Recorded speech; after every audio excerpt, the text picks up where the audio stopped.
اعوذ باللہ من الشیطان الرجیم بسم اللہ الرحمن الرحیم الصلاۃ والسلام علیکہ یا رسول اللہ وعلی آلہ وصحبہ یا حبیب اللہ۔ میرے دوستوں، بہنوں اور بھائیوں، سب لوگوں کو السلام علیکم ورحمۃ اللہ وبرکاتہ۔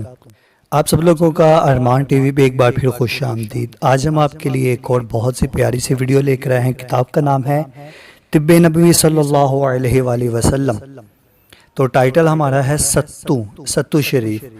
ستو کے بارے میں آپ سب لوگ جانتے ہی ہیں، اس کی ہم مختصر سا تعارف میں کروا دیتا ہوں، اور اس کے علاوہ یہ بھی بتاؤں گا کہ اس میں سے کون کون سی بیماریوں کا علاج ہے، اس کے ساتھ اس کو پینے سے کیا کیا فوائد حاصل ہوتے ہیں، یہ بھی آپ کو ہماری ویڈیو کے اس ٹاپک میں ہی آپ کو پتہ چل جائے گا۔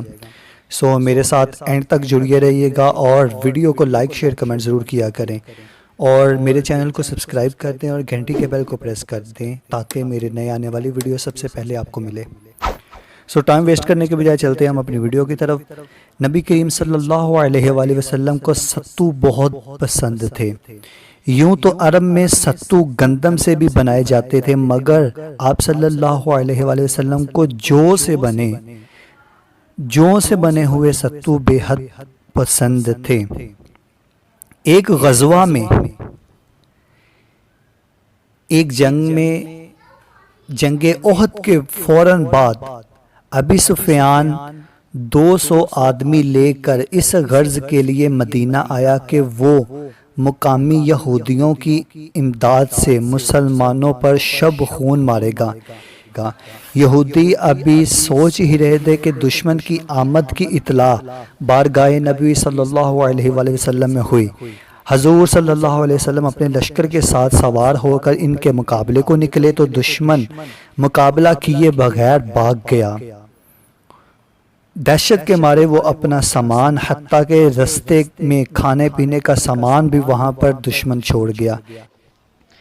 یہ کھانا ستو کی تھیلیوں میں موجود تھا، یعنی کہ ستو کی تھیلیوں پر مشتمل تھا۔ اس طرح مسلمان کے ہاتھ ستوؤں کی ایک مقدار آئی، اور یہ جنگ اسی مناسبت سے جنگ سویق کہلائی۔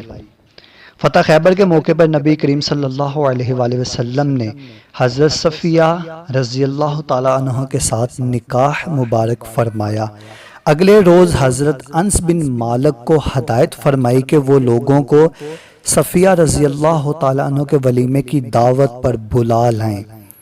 ترمذی اور ابن ماجہ کی روایت کے مطابق ولیمہ میں کھجوریں اور ستو تھے۔ بخاری کی روایت کے مطابق ستو، کھجور اور مکھن سے حلوہ بنا کر مہمانوں کی تواضع کی گئی۔ اور مسند احمد بن حنبل رحمۃ اللہ تعالیٰ کی روایات میں نبی کریم صلی اللہ علیہ وآلہ وسلم نے روزہ کھولنے میں اکثر ستو کا شربت نوش فرمایا کرتے تھے۔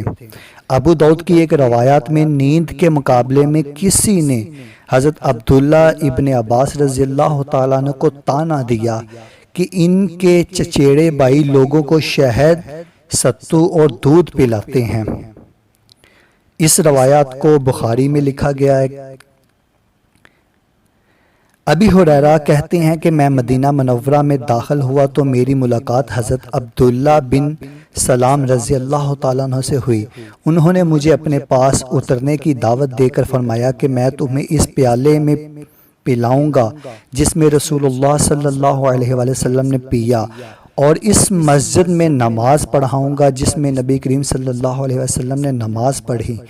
پس میں ان کے پاس اتر گیا اور انہوں نے مجھے ستو اور کھجور کھلائے، اور میں نے ان کی مسجد میں نماز پڑھی۔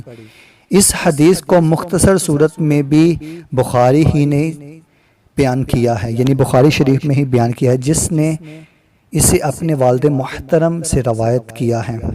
ستو پینے کے بارے میں ابو داؤد، بخاری، ابن ماجہ، ترمذی، احمد بن حنبل نے 21 حدیث بیان کی ہے، جبکہ ستو ان کے علاوہ دوسری احادیث میں بھی ملتا ہے، مذکور ہے۔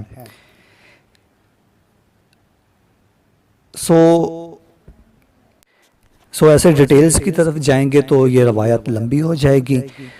ہم چلتے ہیں محدثین کے مشاہدات کی طرف۔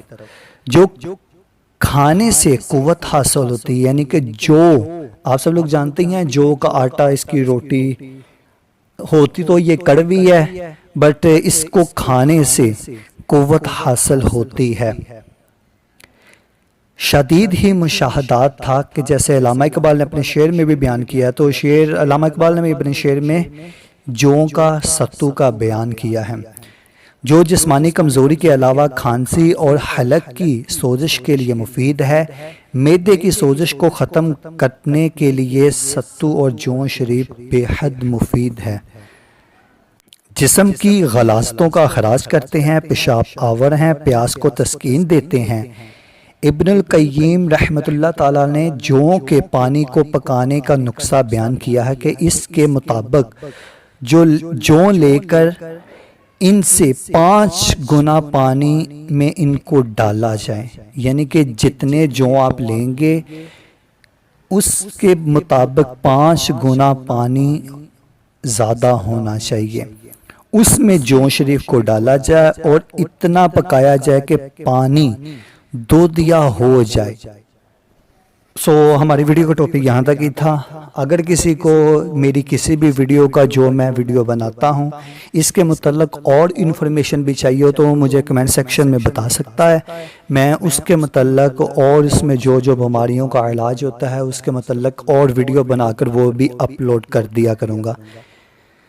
اگر آپ کو میری یہ ویڈیو اچھی لگی تو اس ویڈیو کو لائک شیئر کمنٹ ضرور کر دیں اور میرے چینل کو سبسکرائب کر دیں اور گھنٹی کے بیل کو پریس کر دیں تاکہ میرے نئے آنے والی ویڈیو سب سے پہلے آپ کو ملے۔ ملتے ہم نیکسٹ ویڈیو میں، تب تک کے لیے اللہ حافظ، دعاؤں میں یاد رکھیے گا۔ جزاک اللہ خیرہ۔